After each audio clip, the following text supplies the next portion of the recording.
All right, welcome to the 30-day smart relationship guide. This is going to be awesome. All right, I'm excited about this. This is going to be 30 days. We're going to be spending 30 days together. All right, but the good news is that we're going to try to keep each day about 5 minutes or less. We have quite a range of topics we want to cover. This session is going to be useful for you, regardless of what part of what phase of romance you're in, what stage you're in. It really doesn't matter. You're going to find this very, very useful. This can also doesn't necessarily replace, but can really be a good supplement to premarital counseling, can be a good supplement to counseling. Definitely doesn't replace coaching, counseling, therapy if you need those things, because to an extent I will generalize, because this is not a personal one-on-one session. It's a 30-day boot camp where you can learn some of the concepts that I particularly use in a lot of my talking points and stuff like that. But this will set a very good foundation for you. Speaking of foundation, today, the first day, is about the foundation, and I'm also going to spend some time on the four focal points that you should pay attention to, regardless of what phase you're in. Okay, regardless if you're in the beginning, you're looking to start dating, or you are looking to keep things keep the fire going in your relationship or your marriage. Either way, you're in the right place. Welcome. Don't forget, as you're learning, you must be sharing. Okay, it's called the active recall. It's an active way of learning. You reshare what you're learning, but make sure you're sharing with your own affiliate partner link. Okay, that way, in case you refer somebody to us and they decide to do business with us, you're being compensated for that. We're paying $1,000 or so for that. So take advantage of the system, the learning system, the viral learning management system, because it actually helps you learn better. All right, so welcome. Let's talk about today the foundation. A couple of things I wanted to make sure I cover today as far as the foundation is concerned. There's a lot of things that goes into it. As a man, okay, the first thing first, right? You need a strong man. Okay, either you as a man, you need to be a strong man, or if you're a woman, you need a strong man. You need a strong man, I should say, a strong man. Okay, man, the same thing, right? You need a very strong man, because the society, our social construct is just set up that way. If you have a weak man, if you have a man that's a grossly insecure, everything is going to fall apart, because everything starts from the top and then it flows down. Okay, so that's not to say men are at the top. We're talking about the cycle of life, right? Is God. Okay, these are my beliefs. I'm going to share some of my beliefs with you. Is God, man, woman, children, and then like that, and then it goes, and that's the cycle of life. Once you break that part, right, is broken, right? It's hard to put it back together. You're just going to stress yourself for no reason. Okay, and now obviously a strong man needs to also submit to a higher self of himself, a higher being, God, whatever he wants to call it. But if it's just his righteousness or his own knowledge, and that's all it depends on, it's not sustainable. Okay, so that's a foundation. That's one of the pieces of foundation that you should pay attention to as we're going through some of this. Okay, but part of the foundation that I really wanted to share with you before we leave here today is what I call the point focus, or the four focal points, right? These are the four things you want to pay attention to, regardless of what part of the phase you're in, right? Regardless. Okay, we might do 5 to 10 minutes, okay, depending on how, each session will be about 5 to 10 minutes. That should be good, right? You should be able to dedicate 5 to 10 minutes per day, right? All right, good.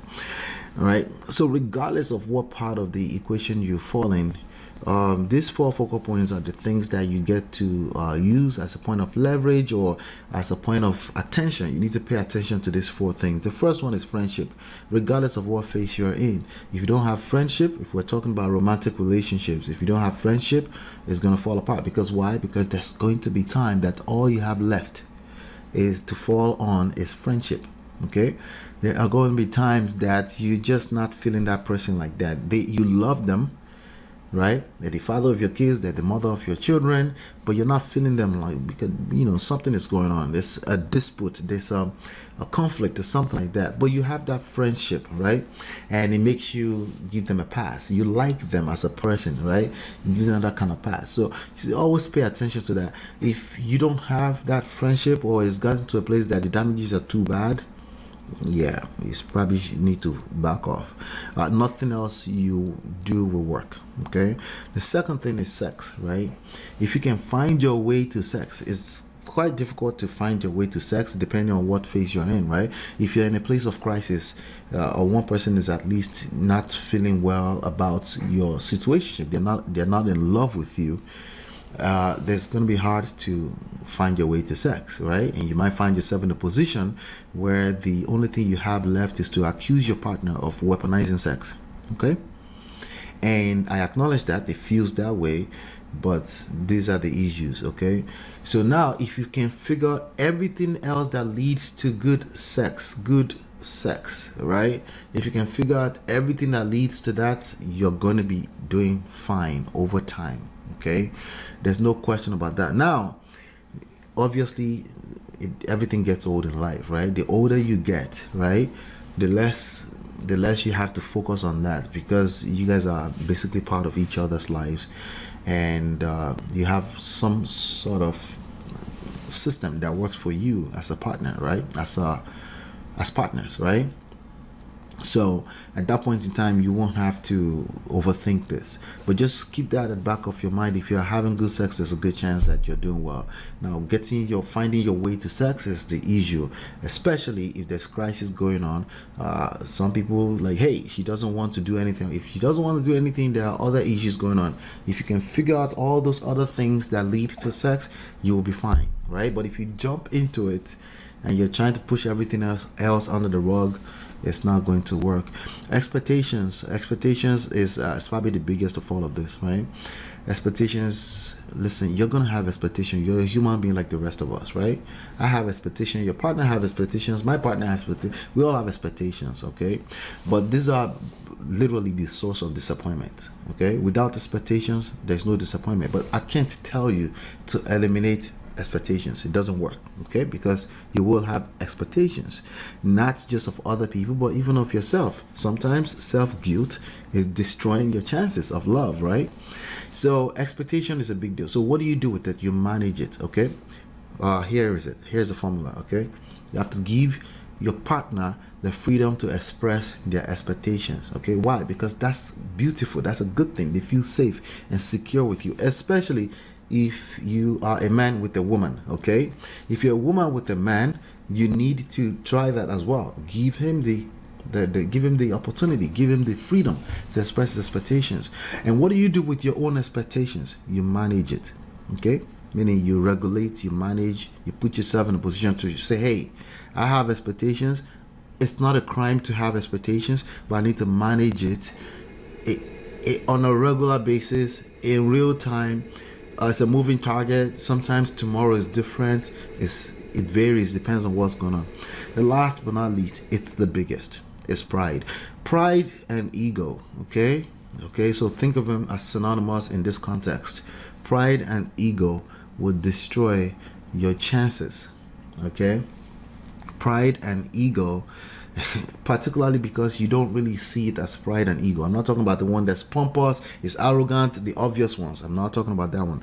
I'm talking about something very subtle, sometimes in the form of, no, we're not raised like that in my family. Why would you think like that? Why would you do? Or I would never do that. Or you always, they show up in those forms, right?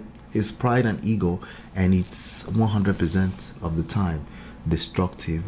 And ignorance would not be an excuse. It would destroy everything that you've counted on in this relationship, okay, if you're not paying attention. So those are the things. If you focus on these 4 things and you continue to regulate and manage them along the way: friendship, sex, expectations, pride, ego, you would have won so much of the battle. Okay, so that's all I have for you on day 1. On day 2, we will be talking about self-intelligence and romance.